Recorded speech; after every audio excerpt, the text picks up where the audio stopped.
कालीन में अवश्य ही कुछ है। कौवी की शंका यूं ही नहीं होती, कोई ना कोई आधार जरूर है मेरी शंका का। देखना होगा।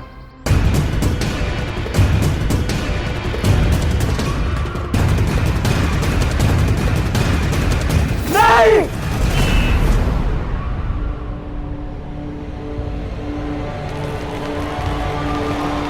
इसे हाथ लगाना। क्या तुमने मुझे ना कहा? एक तुच्छ से दास ने मुझे ना कहा? अरे नहीं नहीं नहीं नहीं प्रभु, भला हम आपको ना कैसे कह सकते हैं, किंतु आप ही बताइए, एक दास के सामने उसका स्वामी कोई काम कैसे कर सकता है? आप कष्ट ना करें, आप तो बस इस स्वादिष्ट भोजन का आनंद लीजिए, और ये कालीन इसे हम दोनों मिलकर हटा देते हैं। बहुत भारी है ना, इसलिए इस दास को बुलाने गया था। और दास तुम? मुझे लगा तुम मेरी बताई गई सूची के प्रबंध में लगे हुए हो। जी प्रभु, बस अभी इस कालीन को उठाकर वही पूर्ण करूंगा। इसके पश्चात तुम मुझे फिर कभी नहीं दिखोगे, क्योंकि फिर मैं युद्ध भूमि में तुम्हारे भाई धनानंद को मार दूंगा, अंत कर दूंगा उसका। महामात्य, सब कुछ मेरी योजना के अनुसार हो रहा है। अब बस प्रतीक्षा है पिपली वन के उन विरोधी क्षत्रियों की।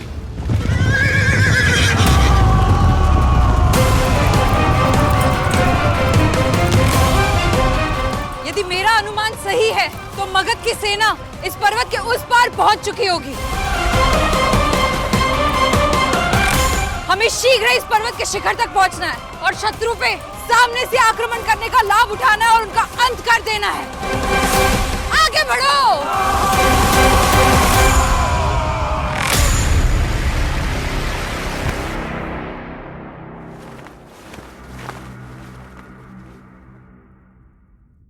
अब मैं एक क्षण भी नहीं गवा सकता हूँ स्थूल।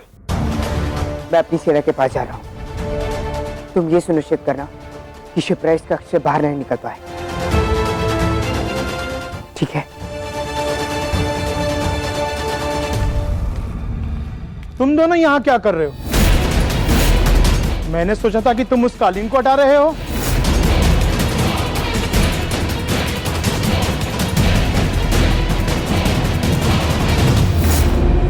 और यहाँ कौन सो रहा है?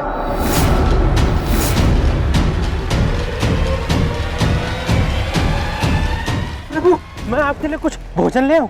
तो मेरे सामने से देखने दो मुझे।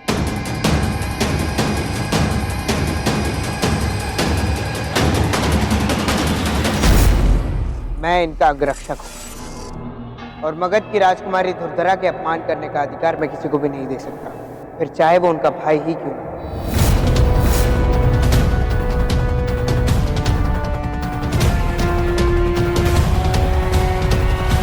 ओह, तो ये धूर्धरा है, किंतु ये तो इसका कक्ष नहीं है। फिर ये यहाँ क्यों सो रही है?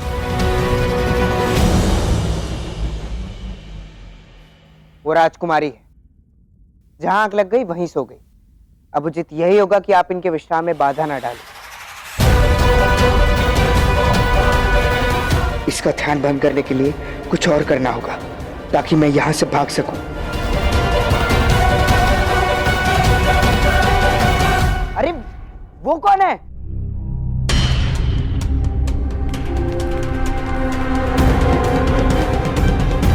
अरे ये तो क्षत्रिय बलदेव है। क्रांतिकारी क्षत्रिय बलदेव, चलिए चलिए देखते हैं।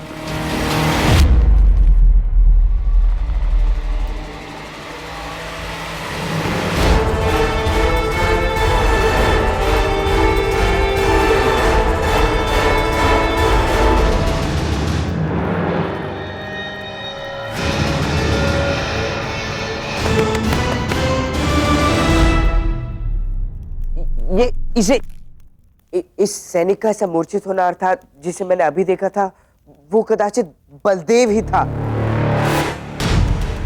उसी ने इस पर वार किया और यहाँ से भाग गया। प्रभु आप यहीं रुकिए, मैं अभी देख कर आता हूँ। ये सब क्या हो?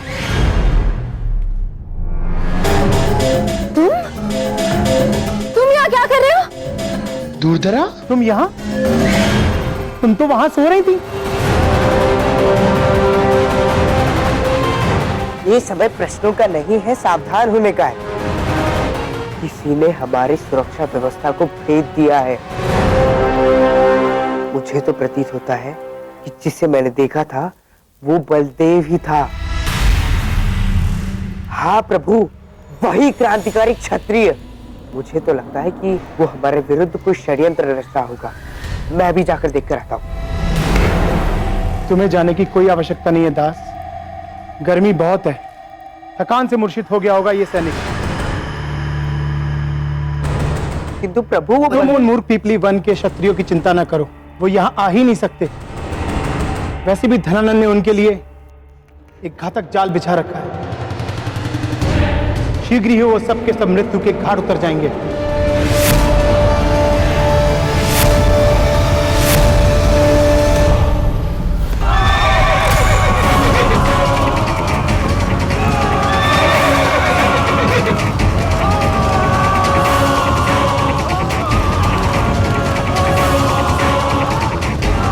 माता पांडु, ये कौन सी सेना है जो हमारी ओर बढ़ रही है?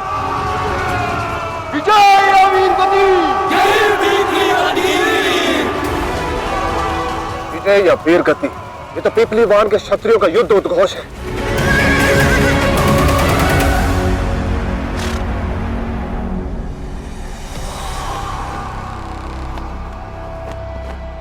हमें शीघ्र, अति शीघ्र यहां से निकलना होगा। इतनी छोटी सेना के साथ हम इन क्षत्रियों का सामना नहीं कर सकते। इनके आगे, युद्ध कौशल के आगे हम नहीं टिक पाएंगे। यदि अब हम पीछे हटे तब भी हमारी मृत्यु निश्चित है। हमारा सम्राट भाई रणभूमि से भागने के लिए हमें मार डालेगा। इसलिए उचित यही होगा, यहीं रहकर सत्य का सामना करें और जितने अधिक क्षत्रियों को मार सके मारो। और सम्राट जानते थे कि पीपलीवन के क्षत्रिय आक्रमण करेंगे। चारा बनाकर हमें इनके सामने परोसा गया है। हाँ कैव्रत, हम चाहे ना चाहे इस युद्ध में फंस चुके हैं और हमारे पास और कोई विकल्प ही नहीं है। अब जीवित रहने के लिए लड़ो, जब तक शरीर में प्राण है लड़ो कैव्रत।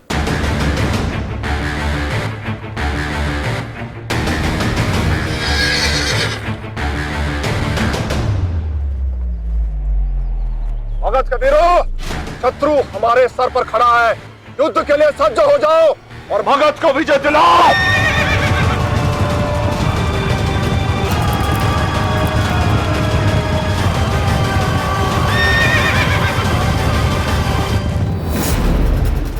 धनानंद ने उनके लिए एक घातक जाल बिछा रखा है। शीघ्र ही वो सबके सब मृत्यु के घाट उतर जाएंगे। अब कौन सा जाल बिछाया है धनानंद ने? मुझे शीघ्र अति शीघ्र वहां पहुंचना होगा। दास, कहाँ जा रहे हो?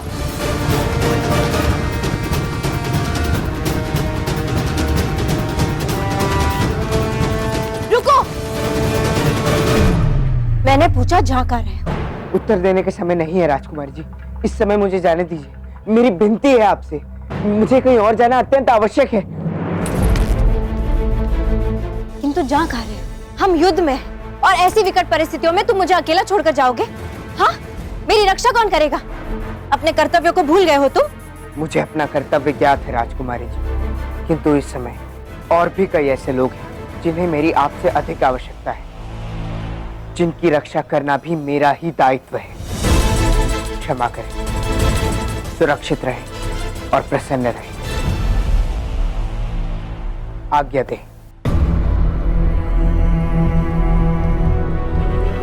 किंतु इसे क्या हुआ? इतना विचित्र व्यवहार क्यों कर रहा है? ऐसी बातें कर रहा था जैसे मुझसे अंतिम बार मिल रहा हो। तुम्हारी जो भी योजना, जो भी षड्यंत्र हो धनानंद, मैं उसे विफल कर दूंगा।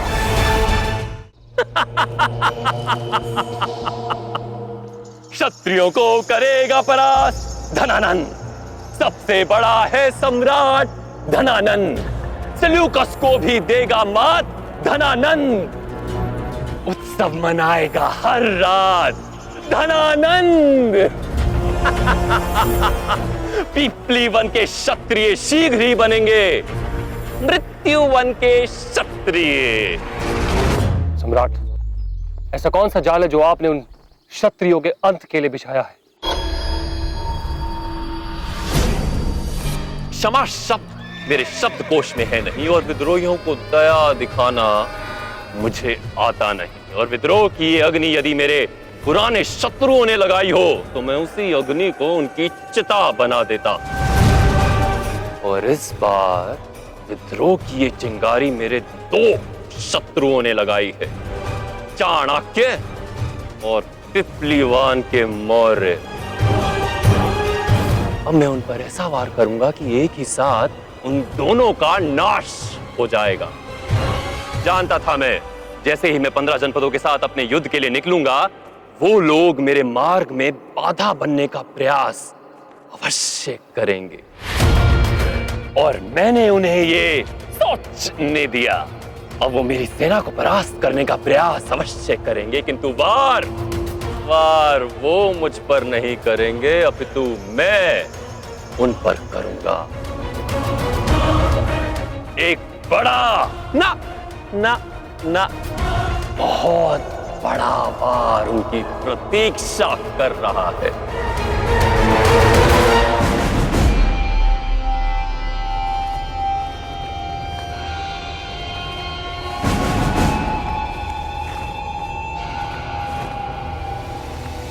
शत्रु सामने है, सज्ज हो जाओ। आक्रमण!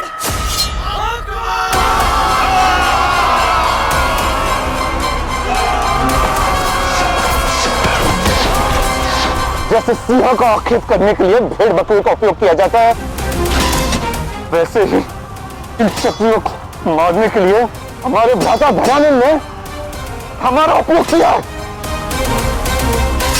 अब क्या आप कहते हैं भ्राता पांडु? शीघ्र ही विजय हमारी होगी महारानी।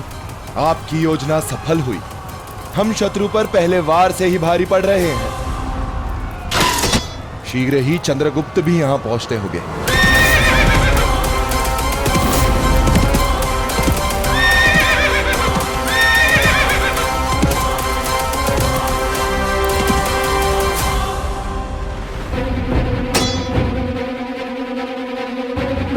क्या हुआ महारानी? कुछ अनुचित हुआ क्या? हाँ, मुझे कुछ खटक रहा है। भले ही राज चिन्ह मगध का है, किंतु ये मगध की पूरी सेना नहीं है। ये सेना का एक छोटा सा अंश है। शेष सेना कहाँ है?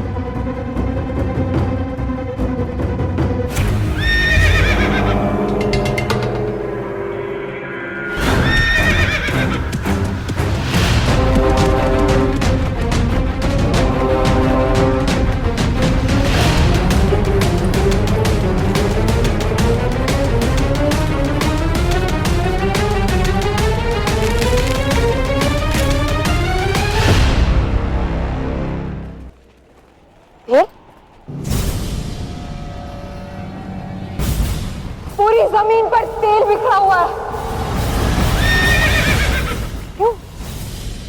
भद्रसाल, महान षड्यंत्रकारी सम्राट धनानंद ने अपनी ही सेना को प्रलोभन की भांति उपयोग में लिया, ताकि मैं उन क्षत्रियों को पकड़ सकूं, उन्हें उन्हीं की क्रांति की अग्नि में भस्म कर सकूं। अपने ही अश्वों के पैरों तले रौंदे जाएंगे वो लोग। मूर्ख क्षत्रिय, बड़े आए थे धनानंद को चुनौती देने। बस कुछ ही क्षण में हम वहां पहुंच जाएंगे। मैं युद्ध में लड़ रही सेना की चित्कार सुन सकता। उधर बढ़ाओ, उत्तर पूर्वी दिशा की ओर। रुको!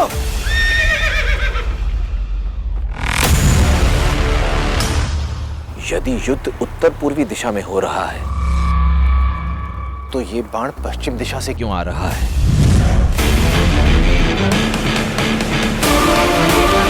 चाल!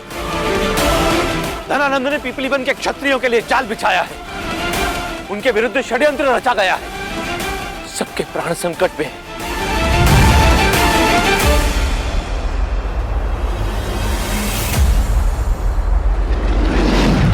भागो!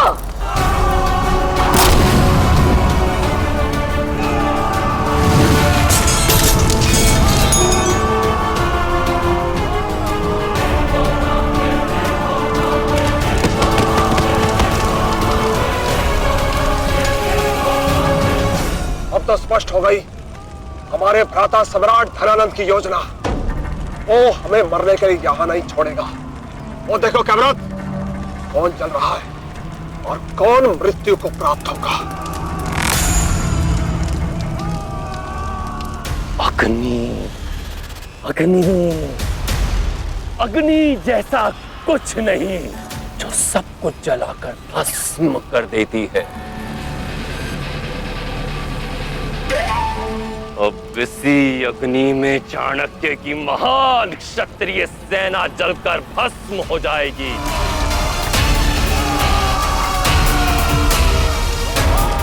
और उन्हीं के साथ भस्म हो जाएगा वो जिसे चाणक्य ने मेरे विरुद्ध खड़ा किया था, जो मेरे विरुद्ध इस युद्ध में क्षत्रिय सेना का नेतृत्व कर रहा था।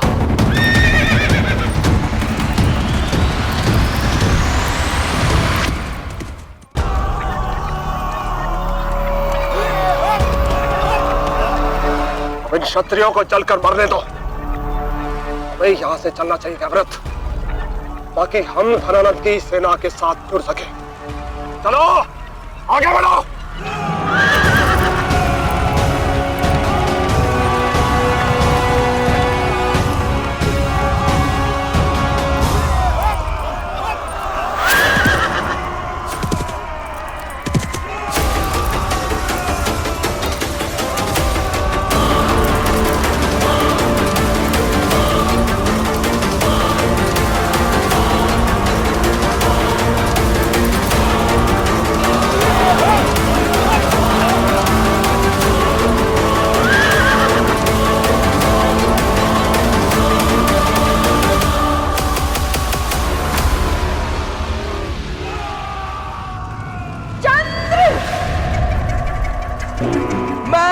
नहीं चंद्र, जाओ यहाँ से।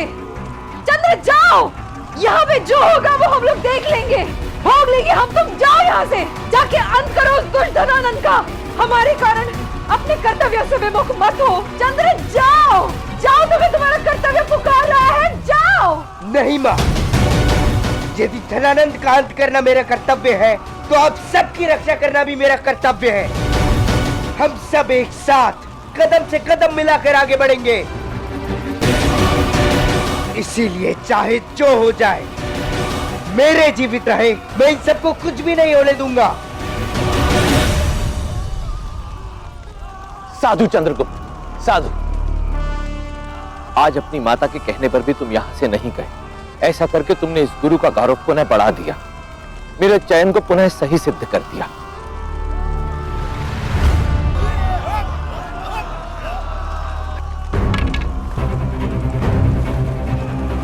तुम इस धधकती अग्नि को लांघकर उस ओर जाओगे। ये वस्त्र तुम्हारी रक्षा करेगा और उस ओर जो भी सबसे बलशाली व्यक्ति होगा तुम उसे इधर भेजोगे। परंतु स्मरण रहे, पीपलीवन के इन क्षत्रियों को बचाने के प्रयास में अखंड भारत के भावी सम्राट को कोई क्षति नहीं पहुंचनी चाहिए। मुझे वचन दो चंद्रगुप्त, वचन दो मुझे। शत्रु हो खंड खंड, ओ श्रेष्ठ मेरा भारत अखंड।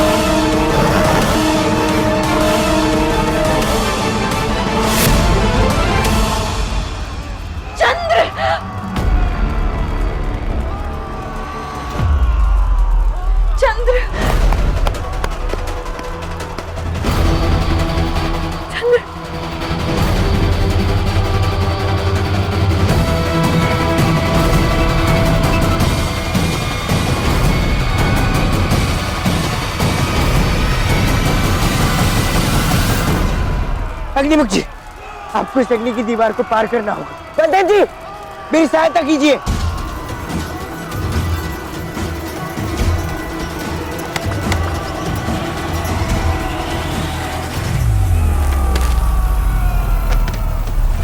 तुम ठीक हो अग्निमुख?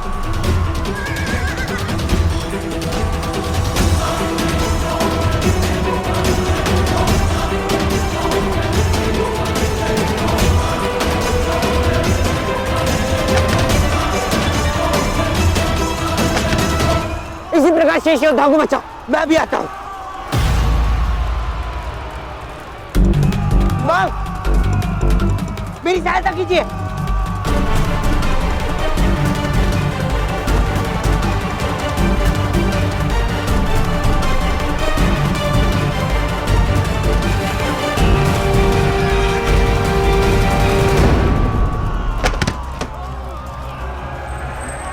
अरे कोई सहायता करो। राजकुमार!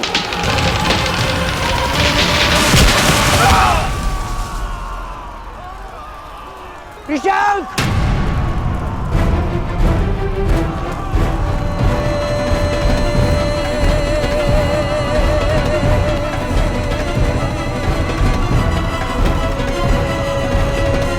ऋषभ जी,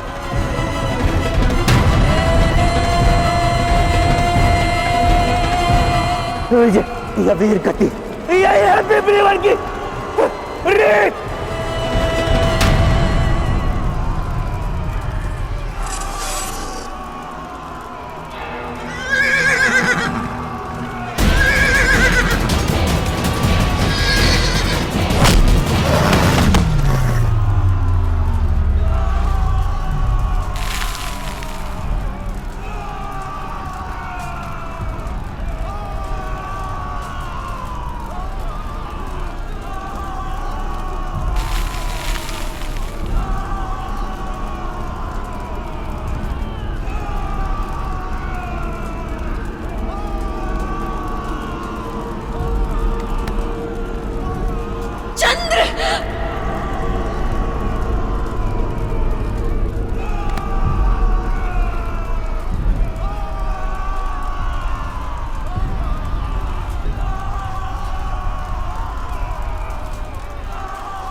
उन दंड और आत्मघाती क्षत्रियों को शिक्षा देने के लिए हमें वो छोटा मार्ग त्यागना पड़ा। सेल्यूकस से मिलने के लिए हमें लंबा मार्ग लेना पड़ेगा, अर्थात समय और शक्ति दोनों व्यर्थ। समय बचाकर अपने लक्ष्य तक पहुंचने का केवल एक ही मार्ग है महामहिम, कौदिहार के घने वन। परंतु इतनी विशाल सेना उस मार्ग से ले जाना जोखिम भरा होगा। यात्रा अत्यंत कठिन हो सकती है महामहिम। महामात्य, भारतवर्ष की सबसे विशाल और निर्भीक सेना है मेरी। इन्हीं परिस्थितियों और कठिनाइयों से लड़ने के लिए ही तो अब तक मैंने इतनी विशाल सेना का पालन पोषण किया है। मगध के वीरों, क्या तुम अपने सम्राट को विजयी बनाने के लिए सज्ज हो? मगध की शान हमारी ओर, मगध के लिए देंगे प्राण। मगध की शान हमारी ओर, मगध के लिए देंगे प्राण। देखा महामात्य, मेरी सेना सज्ज है। साधो,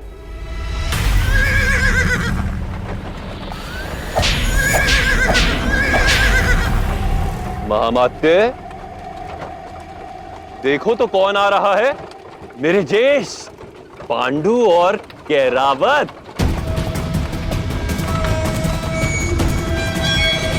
इनके मुख पर तो क्षत्रियों के मृत्यु की प्रसन्नता होनी चाहिए, किंतु ये दोनों तो दुखी दिख रहे हैं।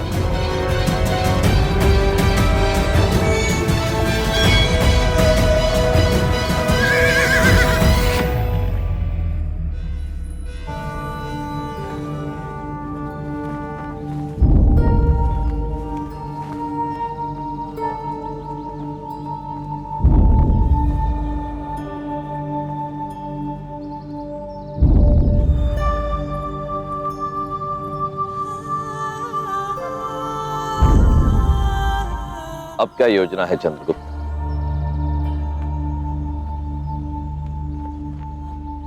कुछ समझ नहीं आ रहा है आचार्य। किस निर्दयता से धनानंद ने हमारी सेना को मारा है। वो आहत हो चुकी है और ऐसे में मैं आगे की योजना कैसे सोचूं आचार्य? पहले ही वार में हमने अपने बहुत से लोगों को खो दिया है आचार्य। कदाचित हम युद्ध के लिए पूर्णतः सज्ज नहीं हैं। और अब तक तो वो धनानंद और उसकी सेना सेल्यूकस की सेना तक पहुंचते ही होंगे। कदाचित मैंने हमारे सैन्य बल को कुछ अधिक ही आंक लिया था आचार्य। इतने शक्तिशाली शत्रु का सामना करने के लिए हमें धीरज रखना होगा, प्रशिक्षण लेना होगा। हमने सैन्य बल खोया है, संसाधन खोए हैं और सबसे महत्वपूर्ण, हमने आकस्मिक वार करने का अवसर खोया है। हमारा उद्देश्य ही हार गया है आचार्य।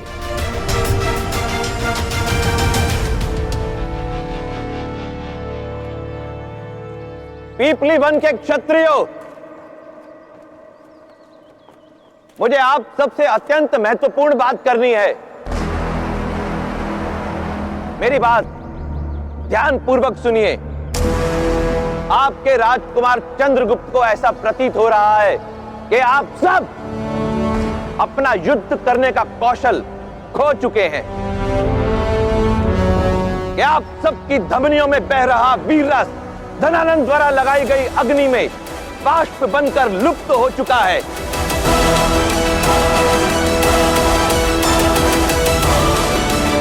आपके राजकुमार बचपन में ही आप सबसे बिछड़ गए थे, इसलिए कदाचित इन्होंने एक सच्चे क्षत्रिय का शौर्य नहीं देखा।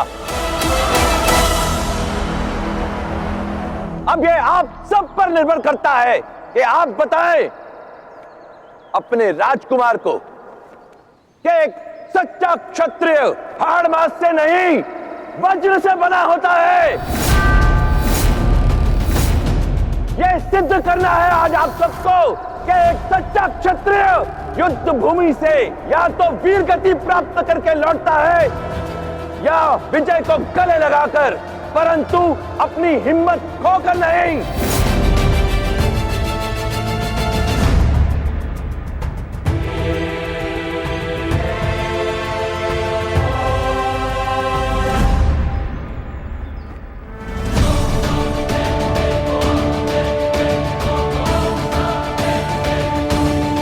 आचार्य, ये समय भाषण का नहीं है।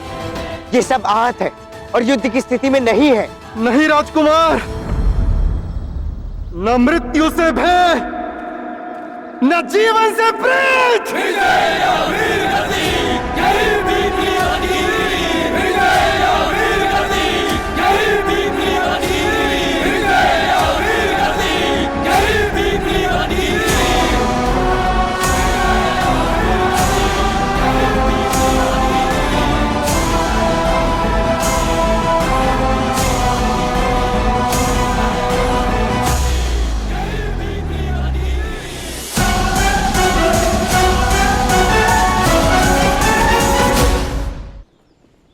पिपली वन के क्षत्रियों, आज आप सबके अदम्य साहस और प्रबल इच्छा शक्ति को देखकर मुझे ये पुनः विश्वास हो गया है कि वो धनानंद केवल हमारा शरीर आहत कर सकता है, किंतु हमारे आत्मविश्वास को नहीं।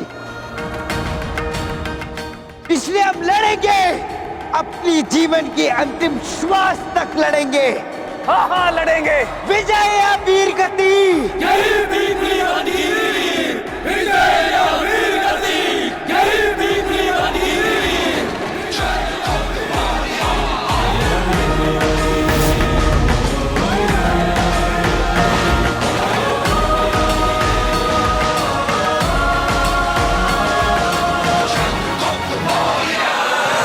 क्या उस क्षत्रिय सेना में चाणक्य नहीं था? हाँ सम्राट, उन क्षत्रियों के साथ केवल उनकी महारानी और दासी मोरा थी, वही उनकी सेना का नेतृत्व कर रही थी। नहीं था, इसका अर्थ यह है कि चाणक्य जीवित है। ना केवल वो, अपितु उसके साथ साथ उसका भावी सम्राट भी जीवित है। और मुझे विश्वास है कि इस समय वो मेरे इस वार का प्रत्युत्तर ढूंढ रहे होंगे। महामात्य, अब हमारा यहाँ और अधिक रुकना ठीक नहीं।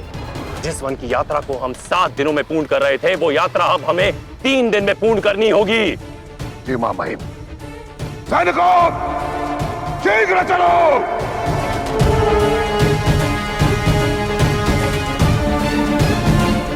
चलो।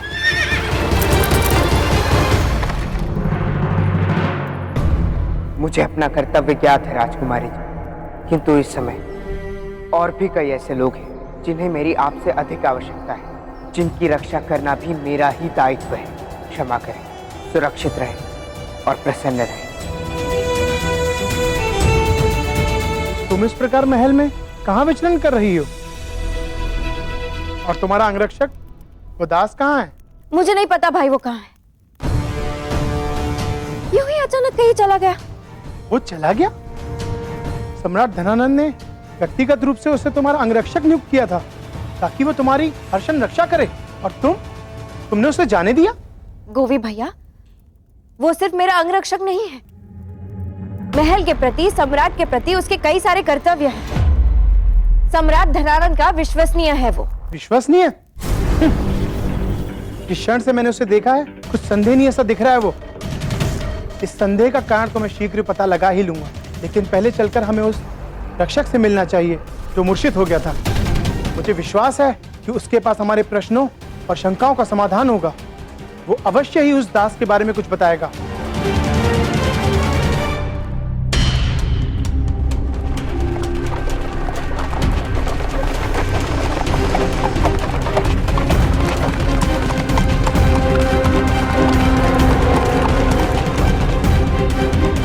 राजकुमार चंद्रगुप्त, मगध की इतनी विशाल सेना से लड़ने की हमारी अगली योजना क्या होगी? धनानंद ने हम पर छल से वार किया था, हम भी छल का ही प्रयोग करेंगे। छल का उत्तर छल से देंगे। छल किया है राजकुमारी उसने। छल? तुम्हें मूर्छित किसने किया? राजकुमारी दुर्धरा के अंगरक्षक ने, उस दास चंद्रगुप्त ने। देखा, मैंने कहा था ना, कुछ तो संदेहनीय था उसमें।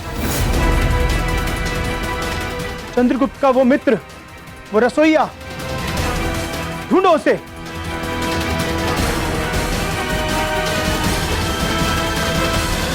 किंतु भाई, चंद्रगुप्त हमारे सैनिकों पर वार क्यों करेगा? चंद्रगुप्त और स्थूल घबराहट के साथ आए और तुम्हारी प्रिय कालीन उठा के ले गए, और फिर कुछ समय पश्चात मैंने उन दोनों को उस कक्ष में देखा जहां तुम सो रही थी। मैं तो दिन में कभी नहीं सोती। मैं तो अपने कक्ष में चित्रकारी कर रही थी। क्या? तो उस कक्ष में कौन था?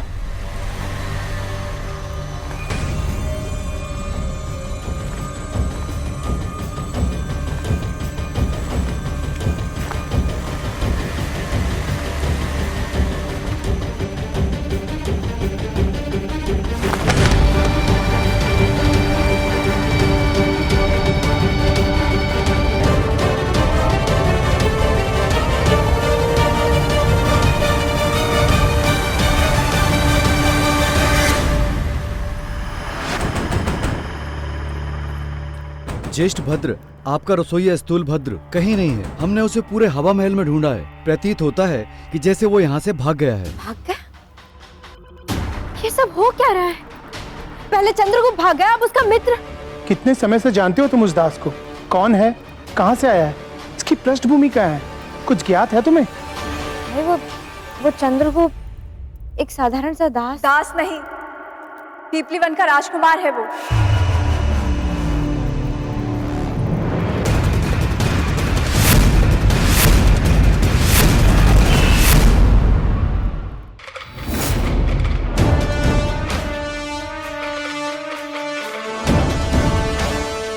बात क्या है राजकुमार? आपके मुख पर ये मुस्कान कैसी? अग्निमुख, मुझे अभी ऐसा आभास हुआ कि यदि हमारा दृष्टिकोण ही बदल जाए तो हमारी सबसे बड़ी दुर्बलता हमें अपनी शक्ति के समान प्रतीत होने लगती है। जहां चुनौतियां दिखने लगती हैं, वहां अवसर भी दिखने लगते हैं।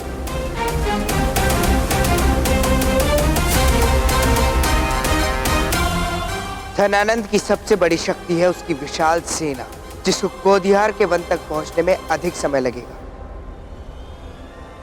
और वहीं हमारी छोटी सी सेना वन में आग की भांति फैलकर उनसे शीघ्र ही पहुंच जाएगी और शत्रु के आगमन से पूर्व उन पर आक्रमण करने को भी सज्ज हो जाएगी। और जैसा कि मैंने कहा, हम छल का उत्तर छल से देंगे।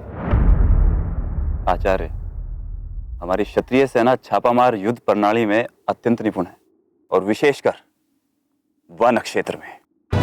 मैं पीपली वन के क्षत्रियों की इस युद्ध शैली से भलीभांति परिचित हूं और निसंदेह इसका उपयोग हम धनानंद की सेना पर भी करेंगे, उस प्रहार की भांति जिसके विषय में धनानंद ने ना कभी सुना होगा और ना ही कभी देखा होगा। इसका तोड़ निकालना धनानंद के लिए अत्यंत कठिन होगा। तो क्या आदेश है आचार्य? योजना भी युद्ध शैली की भांति ही होनी चाहिए, ऐसी जिसके विषय में शत्रु को भान ना हो। हम पहिए पर नहीं, उसकी धुरी पर वार करेंगे, क्योंकि यदि धुरी पर वार किया जाए तो पहिया चलने के योग्य नहीं रहता। धनानंद की सेना नहीं, उसके संसाधनों पर वार करेंगे। जल, अश्व, भोजन, औषधि इत्यादि सब नष्ट कर दो। भूखे पेट तो भजन भी नहीं होता। युद्ध कहां से करेगी मगध की सेना? तो आओ मित्रों, बताते हैं उन्हें कि जब उंगलियां मिलकर मुट्ठी बनती है तो उसका प्रहार कितना घातक होता है। आज इसी वन की लकड़ियों से हम चिता सजाएंगे उस मगध सेना की।